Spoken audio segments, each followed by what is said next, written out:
Thank you, Cedric. As our lives become more and more digital, our identities will soon follow. Our final presentation for today will be given by Tamara. Fresh off the plane from Arkansas, where she's been serving as a visiting professor, she's currently working as part of a team alongside the Ministry for Digitalisation on developing a digital wallet for our documents. Please welcome our final speaker, Tamara, to the stage.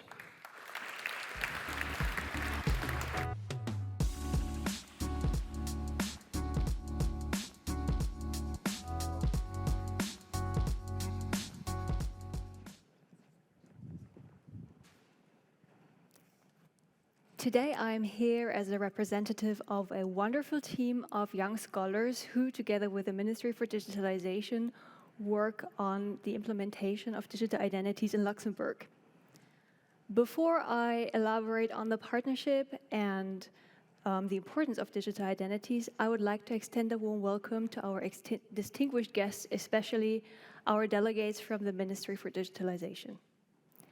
So, let's start with why digital identities are so important. To do so, I would like to show you this folder.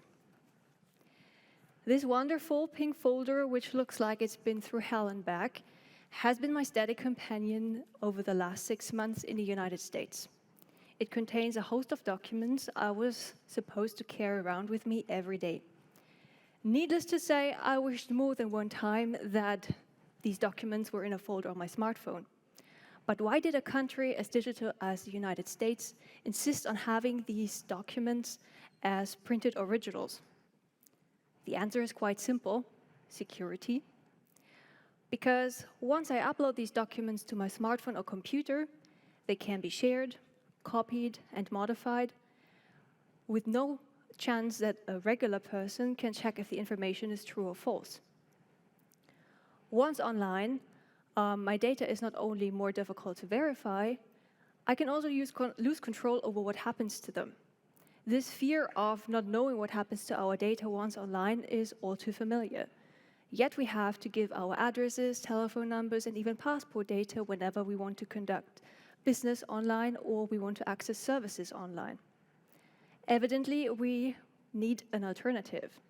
We need an alternative that is at least as convenient as current solutions, but at the same time offers more control for users over their identity data. One such alternative can be decentralized digital identities. Oh, one slide too fast. So, digital identities are commonly regarded as digital replicates of physical identity credentials. The overarching concept looks quite simple, so there is an issuer or an identity provider who typically equips users with electronic attestations of their identity claims. Holders can then control and store these claims in so-called digital wallets. And when needed, instead of your physical wallet, holders can pull out their digital wallet and show digital credentials to a verifier or relying parties. So if you want to enter a club, you can show your digital ID, or if you want to, or like that's nothing that you want to, but if police pulls you over and you have to show your driver's license, instead of your physical driver's license, you can show your mobile driver's license. Needless to say, this notion of more control resonated well within the European Union, including Luxembourg. So together with the Ministry for Digitalisation, we work on overall 4 use case areas within the now emerging European Digital Identity Wallet. These use cases encompass the mobile driver's license, electronic signatures, the authentication identification to e-government services, and also the opening of bank accounts online. The use cases will moreover be piloted on a national and cross-border level with overall 148 partners from 20 different countries.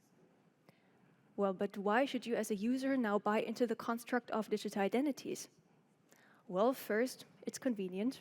I mean, you can carry around such a folder with you, but you don't need to. And second, control. You're in absolute control of your identity information and you know where this information is at all times. Why should you as a business be on board? To verify information, you do not first have to contact an issuer. This is very convenient, especially when onboarding new employees, and can save you up to 4,500 euros per hire by not verifying documents so extensively as you did before. Second of all, digital credentials are difficult to forge, so that they are even more reliable than the current paper-based counterpart.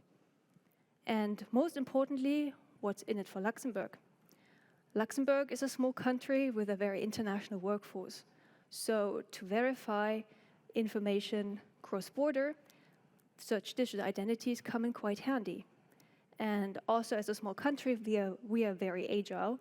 So by partnering with industry, we can be at the forefront of innovation when it comes to equipping users with more control over the digital identity.